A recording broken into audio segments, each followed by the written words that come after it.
Parents got divorced, but dad refused custody of me because he needed time off while he always had time for my golden sister. So, I guess the best place to start is when I was 15.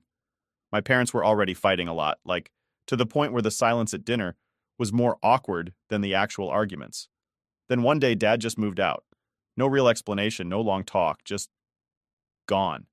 He told us he needed some time to figure things out. I guess when your whole marriage falls apart, that's the easy way to avoid dealing with your kids too, right? Mom got full custody of me and my younger sister Maria. It wasn't even a fight in court. Dad didn't push back or argue for us. He just let it happen. I think that was the first time I realized how little he was actually going to be around for me. And Maria, well, she was always the baby, you know? She's 2 years younger than me. And since she was only 13 when it all went down, I get why she needed more support. But it didn't make it hurt any less that dad basically ignored me to focus on her.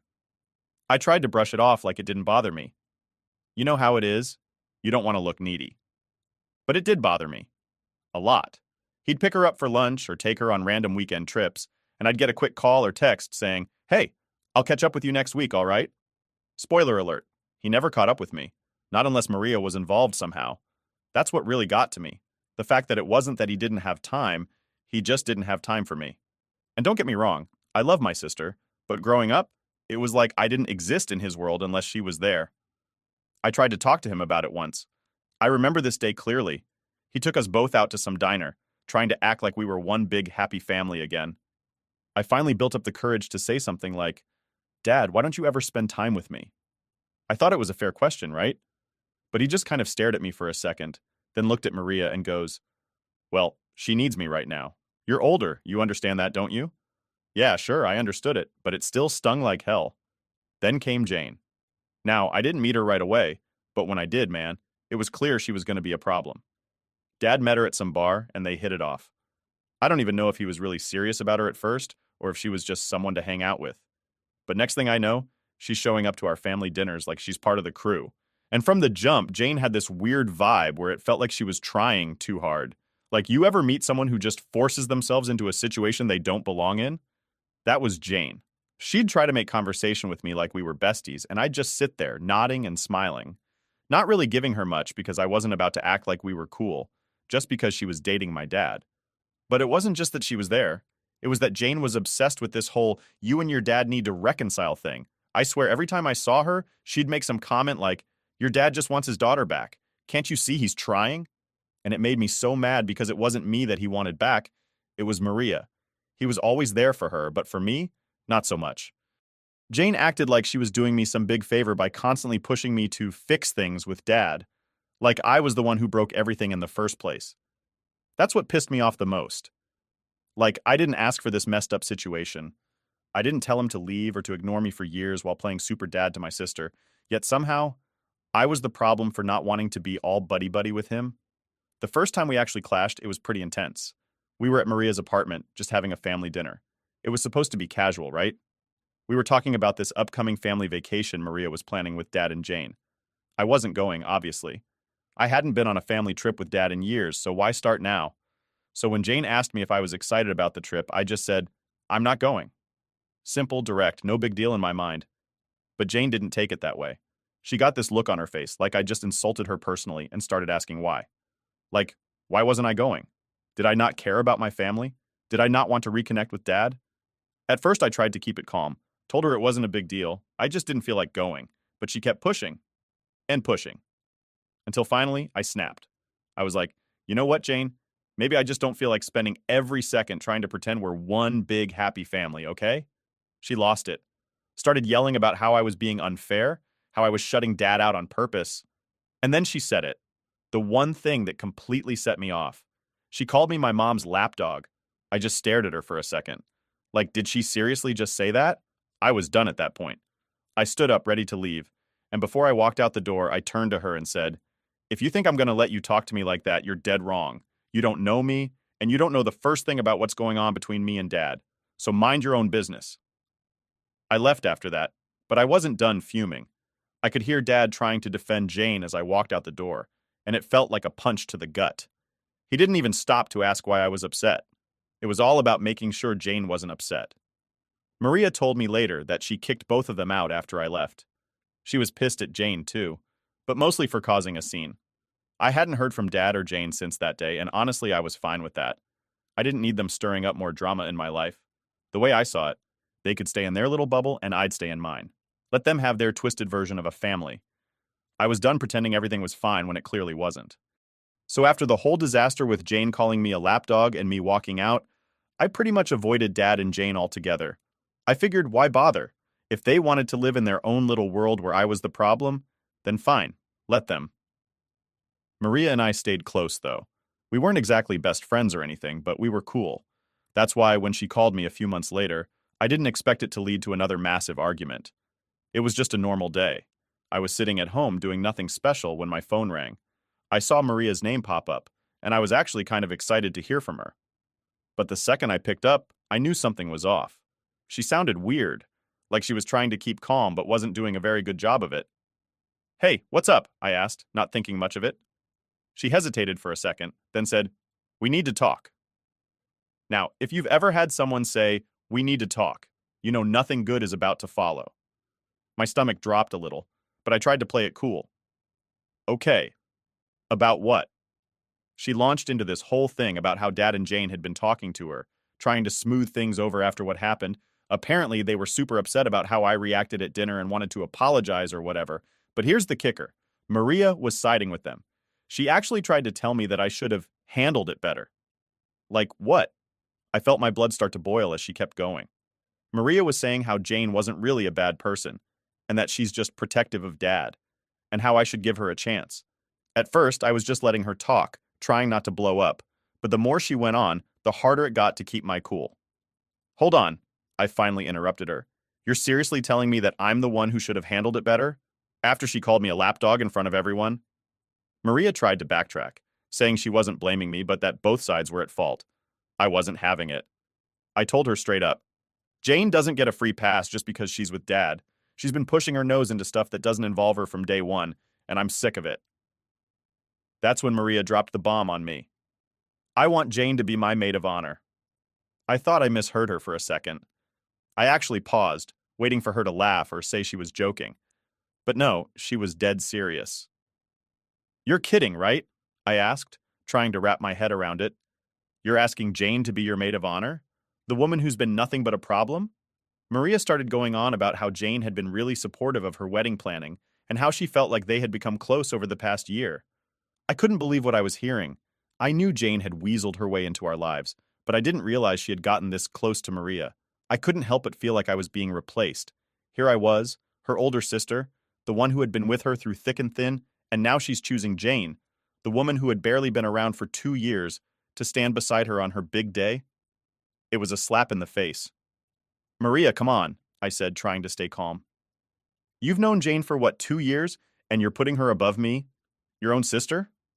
She tried to justify it, saying it wasn't about picking sides or anything, but that she just felt closer to Jane now.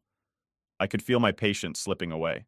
I told her, "Look, I'm happy for you and your wedding, but if you think I'm going to stand next to Jane at the altar and act like everything's fine, you're dreaming. I'm not being part of the bridal party if she's in it." Maria was quiet for a moment, and I could hear her sniffling on the other end of the line. She started crying, which honestly didn't surprise me. She had a way of turning on the waterworks when things didn't go her way. "I really want you to be part of my big day," she sobbed. "You're my sister. I need you there." I softened a bit because, it was her wedding. I wasn't trying to ruin her day, but I also wasn't about to let Jane walk all over me again. "I'll still be at the wedding," I said, trying to find some middle ground. "I wouldn't miss it, but I'm not going to be a bridesmaid if Jane's your maid of honor. That's just how it's going to be." Maria begged me to reconsider.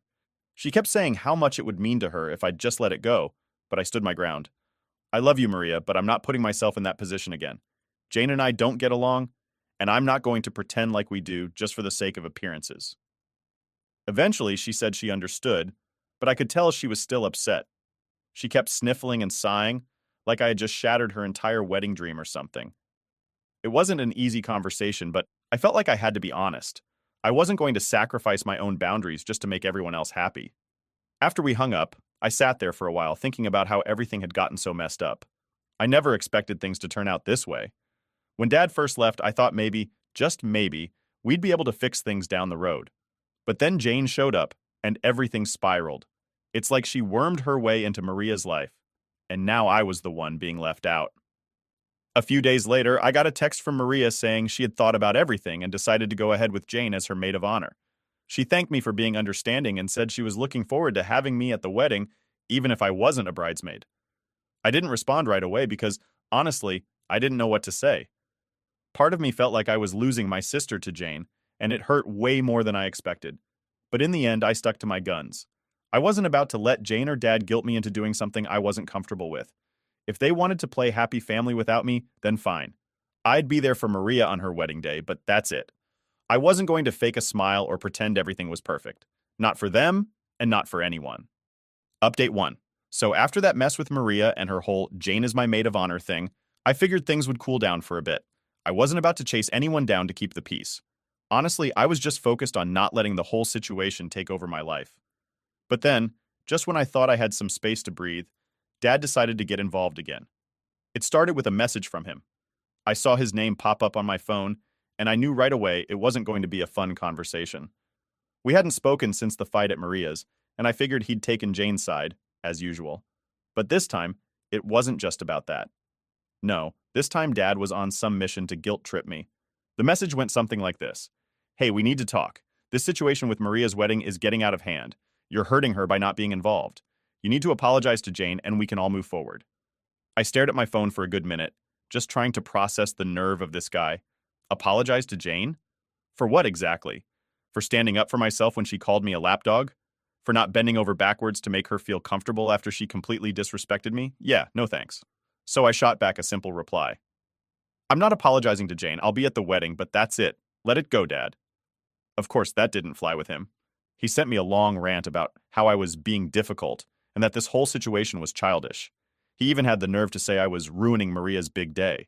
Because, apparently the only way for Maria to have a happy wedding was for me to pretend Jane wasn't a problem. Now, here's the thing about Dad. When he gets an idea in his head, he doesn't let go. So, over the next few days, he kept sending me messages. Same stuff every time. How I needed to fix this. How I was making things worse. Blah, blah, blah. Honestly, it was exhausting. And the worst part, I knew it wasn't just him. I could almost hear Jane in the background, egging him on, making sure he kept pushing me. Finally, after about a week of nonstop texts, I decided to call him and just get it over with. I couldn't deal with the constant messages anymore. And I figured maybe if I actually talked to him, he'd back off a little. Spoiler, he didn't. The second he picked up, he launched into it. Why are you being so stubborn about this? Jane's trying to make things right and you're just shutting her down. Maria's upset and you're making everything harder for her. I took a deep breath, trying to stay calm. Dad, I'm not the one who started this. Jane insulted me in front of everyone and you didn't say a word. You just let it happen. So, forgive me if I don't feel like playing nice with her right now. He didn't get it. Or maybe he didn't want to get it. He kept going on about how Jane was just protective of him and how she was only trying to help. It was like talking to a brick wall. No matter how many times I explained my side, he just didn't care. To him, I was the one making things difficult. Then he dropped the real kicker. If you don't apologize to Jane, don't expect us to have a relationship after the wedding. I actually laughed out loud when he said that. You think threatening to cut me off is going to make me apologize? Good luck with that. That's when things got really heated. We went back and forth for what felt like forever, him throwing guilt trips at me and me standing my ground. He kept talking about how I was hurting the family and how I needed to grow up. But honestly, I didn't care anymore. I wasn't about to let him or Jane guilt me into something that wasn't right. Finally, I'd had enough. You know what, Dad? If you want to pick Jane over your own daughter, that's your choice. But don't expect me to just roll over and let her walk all over me. I'm done with this conversation. I hung up before he could say anything else. My hands were shaking, and I felt like my whole body was on fire. I was angry, yeah, but more than that, I was hurt. My own dad was willing to cut me off because I refused to apologize to his girlfriend. A girlfriend who had done nothing but cause problems since she showed up. After that call, I decided I was done trying to fix things with Dad. I mean, what was the point? He'd made it clear that Jane was more important to him than I was, and honestly, I wasn't going to keep putting myself in a position where I had to compete for his attention. If he wanted to be with Jane and let her run the show, fine. But I wasn't going to be part of it. A few days later, Maria called me again. This time she wasn't crying or begging. She was pissed. Why are you making everything so hard? she demanded the second I answered the phone. I blinked, completely caught off guard. Excuse me? Dad's been telling me about your conversation. He said you refused to apologize to Jane and now everything's a mess. Why can't you just let it go? It's not that big of a deal. I couldn't believe what I was hearing. Maria, Jane called me a lapdog in front of you, in front of everyone. How is that not a big deal? She apologized, Maria shot back, and you're the one holding on to it. This is my wedding, and all I'm asking is for you to get along with her for one day. Can't you do that for me? I wanted to scream. It was like everyone had completely forgotten what had happened. It's not just about the wedding, Maria. This is about years of Dad ignoring me, about Jane sticking her nose into things that don't involve her. I'm not going to pretend everything's fine just because it's your big day. She let out a frustrated sigh. You're being so selfish. This isn't just about you, you know. I'm trying to make everyone happy and you're making it impossible. I couldn't take it anymore. I'd reached my limit. You know what, Maria? If that's how you feel, then maybe I shouldn't come to the wedding at all. There was silence on the other end of the line. I could practically hear her trying to decide what to say. Finally, she spoke and her voice was cold. Fine, if that's what you want. I didn't respond. I just hung up and stared at my phone, feeling completely drained. Everything had blown up in my face, and now it felt like I was losing my entire family over something that should have never been an issue in the first place. Update 2. So, after that phone call with Maria, things went completely downhill. I thought maybe she'd cool off after a few days and we could talk it out, but nope, it was radio silence from her end. I wasn't about to chase her down, though. If she needed time to calm down, fine. I needed time too. But what I didn't expect was for Dad to pull the next move. Out of nowhere, I get this formal-looking letter in the mail. Like, who even sends letters anymore, right? I thought it was junk mail or something, but when I opened it, I saw my dad's name at the bottom. And that's when I realized this wasn't some casual thing. Dad was serious. The letter was basically him saying that if I didn't come to the wedding and make amends with Jane, I would be formally uninvited. Yeah, you heard that right. Formally uninvited from my own sister's wedding, like it was some corporate event and I had failed the dress code or something. It didn't even sound like it came from him, to be honest. The whole thing was written like a lawyer had drafted it. I could practically feel Jane's fingerprints all over it. I sat there staring at this stupid letter, and all I could think was, are you serious right now? I mean, it wasn't even about the wedding at this point. It was the fact that Dad thought he could just push me around with this formal crap, like it was some kind of ultimatum. Either I suck it up and apologize, or I don't show up at all. So, I did what any sane person would do. I called him. I wasn't about to let this go without saying something. He picked up after a few rings, and I didn't even give him a chance to start. What the hell is this? I snapped, holding the letter in my hand even though he couldn't see it. Dad didn't miss a beat. It's what needs to happen if you're going to be part of this family.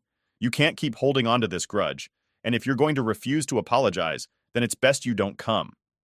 I couldn't believe what I was hearing.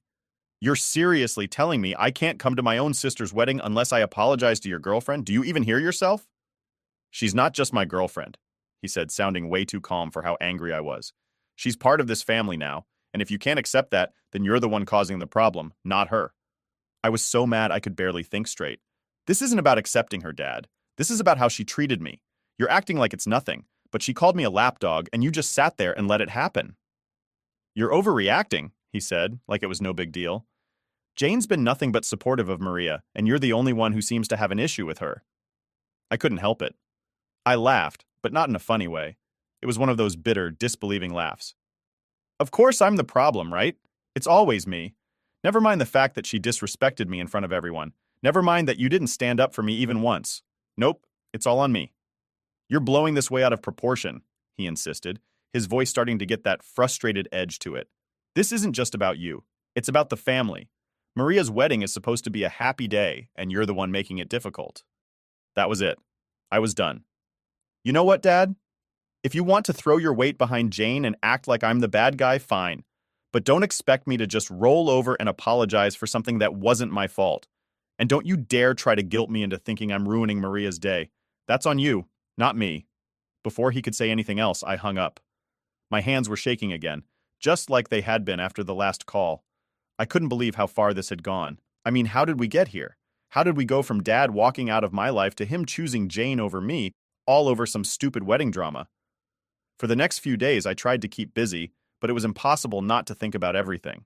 Maria hadn't reached out since our last conversation, and part of me wondered if she even cared that I wasn't going to be there. It felt like my whole family was just gone. Like I was the outsider now, looking in at a life I used to be part of, but wasn't welcome in anymore. Then, just when I thought I'd heard the last of it, I got another message. This time, it was from Maria. I was almost scared to open it, to be honest. I didn't know what she was going to say, but I had a feeling it wasn't going to be good. Sure enough, the message was short and cold. If you're not going to apologize, don't bother coming to the wedding. It'll be easier for everyone that way. I stared at my phone, not even sure how to respond. Easier for everyone? What about me?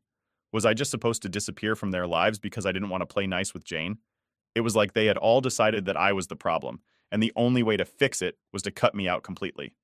Part of me wanted to fight back, to show up at the wedding anyway and make a scene. But deep down, I knew it wasn't worth it. They had made their choice. Dad had made his choice.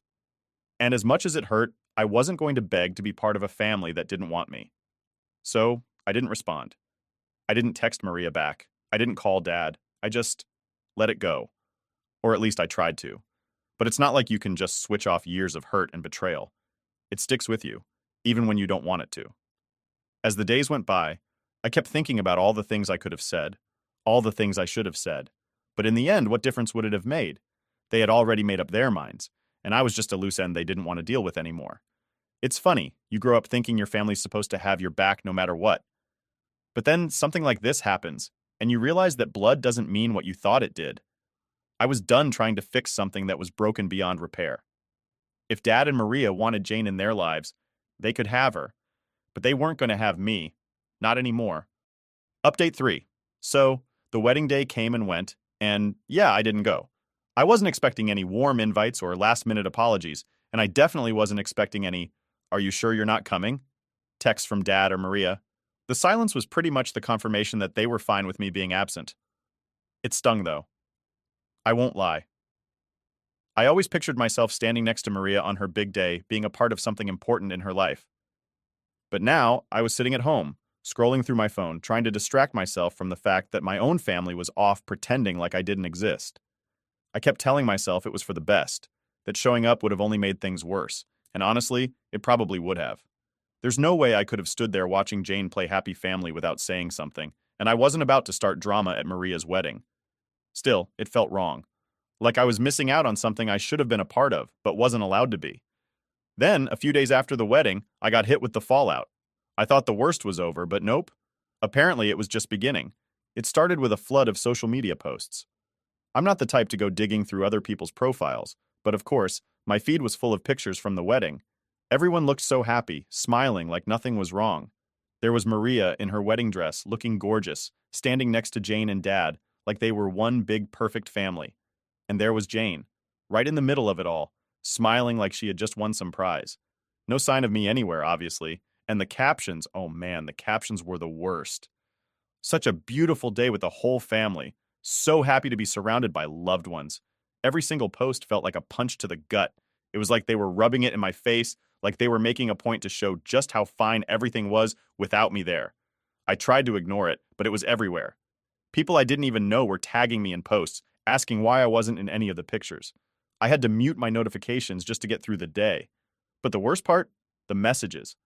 I started getting DMs from family members I hadn't talked to in years, asking me why I hadn't gone to the wedding. My cousin, who I hadn't seen since we were kids, sent me this long message about how disappointed she was that I couldn't put aside my issues for Maria's big day. She said I was being selfish, that family was supposed to come first, no matter what. Like she had any clue what had been going on. Then came the messages from my aunts and uncles, people I didn't even think cared about me anymore. They all had the same tone. Why couldn't you just make peace for one day? You should have been there for Maria's sake. It was like they were all on Dad and Jane's side. Like I was the only one who saw how messed up this whole situation was. One of my aunts even went as far as to say, "I don't know what your problem is with Jane, but she's part of the family now. You need to get over whatever grudge you're holding and apologize before you lose everyone." Lose everyone? Really? It felt like I already had. I didn't respond to any of them. What was the point? They had all made up their minds. To them, I was the problem, and nothing I said was going to change that. I thought maybe that would be the end of it, that after the wedding, they'd move on with their lives, and I could finally get some peace. But no, Jane wasn't done with me yet. About a week after the wedding, I get this message from her. Just seeing her name pop up on my phone made me want to throw it across the room. I didn't want to open it, but curiosity got the better of me. The message was long, way too long, and it was the most passive-aggressive thing I've ever read. She started by saying how sorry she was that I couldn't make it to the wedding, and how much she had been looking forward to burying the hatchet between us. She said she had hoped the wedding would be a chance for us to finally put everything behind us and start fresh, like we were just going to magically become best friends or something. Then she went on to say how hurt Maria was that I didn't show up, how it had ruined what was supposed to be the happiest day of her life. She kept throwing in these little jabs like, I know family can be complicated, but sometimes you just have to rise above the pettiness. Petty? She was calling me petty? She ended the message by saying that she hoped, in time, I would come to my senses and realize how important family is.